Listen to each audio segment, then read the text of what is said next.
नवीन व्हिडिओमध्ये तुमचे स्वागत आहे। आज मी बनवणार आहे शेवग्याच्या शेंगांचं सूप, ड्रमस्टिक सूप। हेल्दी आहे। 3 शेवग्याच्या शेंगा सोलून घेत आहे, चिरल्या आहेत आणि त्यांची सालं काढून घेतलेली आहे। थोडंसं अद्रक, थोडंसं लसूण आणि थोडीशी हळद घालून 2 ग्लास पाणी घालणार आहे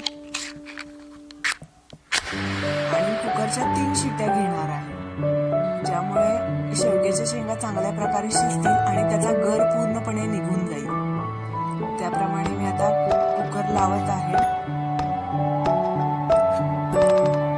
कुकर झालेला आहे। शेवग्याच्या शेंगा चांगल्या प्रकारे शिजलेल्या आहेत। आता मी शेवग्याच्या शेंगा मिक्सरमध्ये ग्राइंड करायला टाकत आहे। मी ग्राइंड करून घेतलेला आहे। सर्व गर काढून घ्यायचा आहे।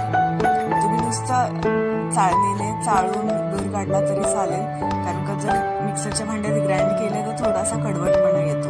आता मी फोडणी तयार करत आहे। थोडंसं तूप घेतलेलं आहे आणि काळी मिरी पावडर टाकलेली आहे आणि गाळून घेतलेलं सूप मी टाकत आहे। चांगलं उकळून द्यायचं आहे।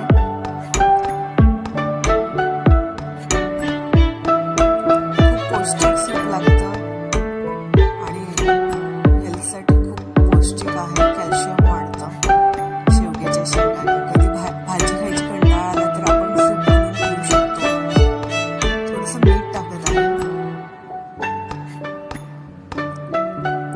आता सूप चांगलं उकळलेलं आहे। आता मी काढून घेत आहे, सर्व करत आहे।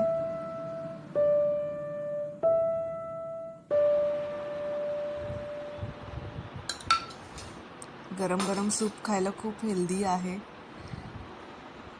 थंडीत तुम्ही नक्की बनवून पिऊ शकता, तसेच पावसाळ्यातही तुम्ही खाऊ शकता। तुम्ही पाहू शकता किती सुंदर सूप झालेलं आहे। कन्सिस्टन्सी पण मस्त झालेली आहे।